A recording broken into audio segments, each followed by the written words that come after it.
नमस्कार, मी Rajratna Jondhale. Top news मराठीमध्ये आपलं स्वागत. एक नजर स्पीड न्यूजवर. 2027 मध्ये देशभरात होणार जनगणना. जनगणनेसाठी केंद्र सरकारकडून 11,718 कोटींचं बजेट मंजूर. देशभरात 2 टप्प्यात होणार जनगणना. राज्यात बाल अपहरणाच्या वाढत्या घटना. मनसे अध्यक्ष राज ठाकरे यांनी मुख्यमंत्री देवेंद्र फडणवीसांना लिहिलं पत्र. शिवराज पाटील चाकूरकर यांच्या जाण्याने देशाच्या राजकारणात मोठी पोकळी. राज्यसभा खासदार अशोक चव्हाण यांची प्रतिक्रिया. तुटेपर्यंत ताणलं गेलं, आता थांबलं पाहिजे. रायगडच्या पालकमंत्री पदासंदर्भात अनौपचारिक गप्पांमध्ये अजित पवारांचं वक्तव्य. महाराष्ट्राला विरोधी पक्षनेता नाही याची लाज वाटली पाहिजे. ठाकरे गटाचे खासदार संजय राऊत यांची सरकारवर टीका. नाशिकच्या तपोवनातील वृक्षतोडीला हरित लवादाची स्थगिती. 15 जानेवारीपर्यंत वृक्षतोड करण्यास स्थगिती. गोपीनाथ मुंडे यांचा वारसा मी पुढे नेत आहे. करुणा धनंजय मुंडे यांचं वक्तव्य.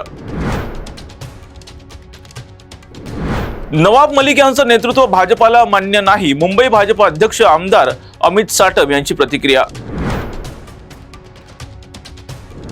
पहिले 4-5 बिबटे रवी राणा यांच्या घरी सोडले पाहिजे.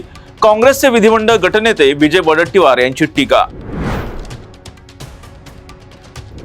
मी 4-5 काय 10 बिबटे पाळायला तयार. आमदार रवी राणा यांचं विजय वडेट्टीवार यांना प्रत्युत्तर. आमच्याकडे 165 उमेदवार तयार आहेत. उपमुख्यमंत्री एकनाथ शिंदे योग्य तो निर्णय घेतील.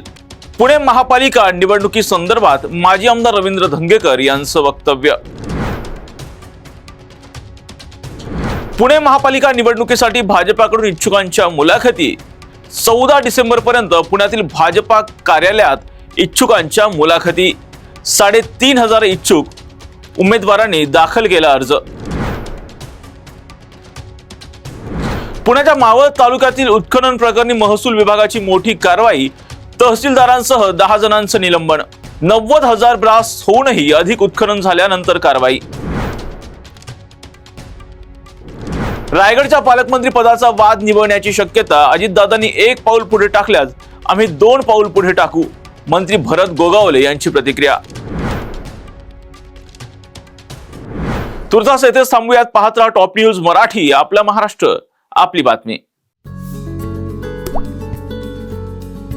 आता जोकासु STP या अत्याधुनिक जॅपनीज तंत्रज्ञानाने सुसज्ज, quick installation, energy efficient, noiseless blowers, low maintenance या आणि अशा वैशिष्ट्यांनी परिपूर्ण जोकासु STP तंत्रज्ञान प्रकल्प उभारणीपासून ते विक्री पश्चात समाधानकारक सेवा देणारी, भारताबरोबरच परदेशात देखील प्रकल्पांची यशस्वी उभारणी करणारी company Deccan water treatment private limited.